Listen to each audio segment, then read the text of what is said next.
Cab পাবনার সচেতনতামূলক সভা রফিক স্কুলে অনুষ্ঠিত। পাবনা থেকে আমাদের প্রতিনিধি হৃদয় হোসেন নীরবের পাঠানো তথ্যচিত্রে ডেস্ক রিপোর্ট।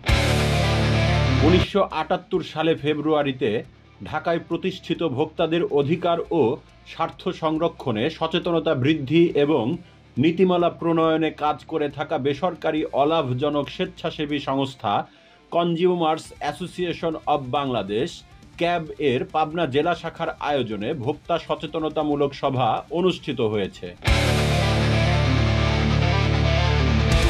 আজ মঙ্গলবার 20 মে দুপুর 12টায় শহরের দিলালপুর বেলতলা রোডে অবস্থিত ঐতিহ্যবাহী শহীদ আহমদ রফিক বালিকা উচ্চ বিদ্যালয়ের হলরুমে ঘণ্টাব্যাপী এ অনুষ্ঠান অনুষ্ঠিত হয়। প্রধান অতিথির বক্তব্য দেন পাবনা জেলা প্রশাসক কার্যালয়ের সিনিয়র সহকারী কমিশনার ও executive magistrate K M Mamunur Rashid. সংগঠনের সভাপতি এবিএম ফজলুর রহমানের সভাপতিত্বে বিশেষ অতিথির বক্তব্য দেন জাতীয় ভোক্তা অধিকার সংরক্ষণ অধিদপ্তর পাবনা এর সহকারী পরিচালক মাহমুদ হাসান রনি। এরপর কুইজ প্রতিযোগিতা পরিচালনা করেন ভোক্তার এডি রনি।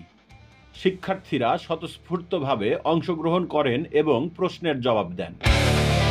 এতে বিদ্যালয়ের 10ম শ্রেণীর সুরাইয়া খাতুন প্রথম, পায়েল দাস দ্বিতীয় ও 9ম শ্রেণীর নিপা আক্তার তৃতীয় স্থান অধিকার করেন। পরে তাদের পুরস্কৃত করা হয়।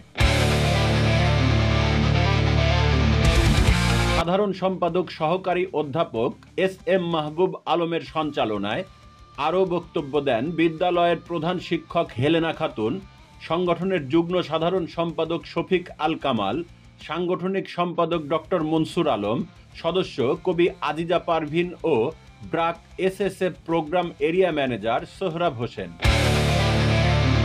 উপস্থিত ছিলেন দৈনিক সরেজমিন বার্তার সদর উপজেলা প্রতিনিধি হৃদয় হোসেন ও বিদ্যালয়ের শতাধিক শিক্ষার্থী।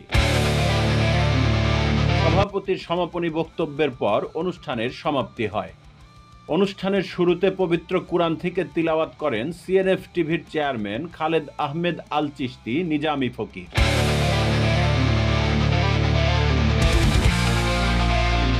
CNF TV.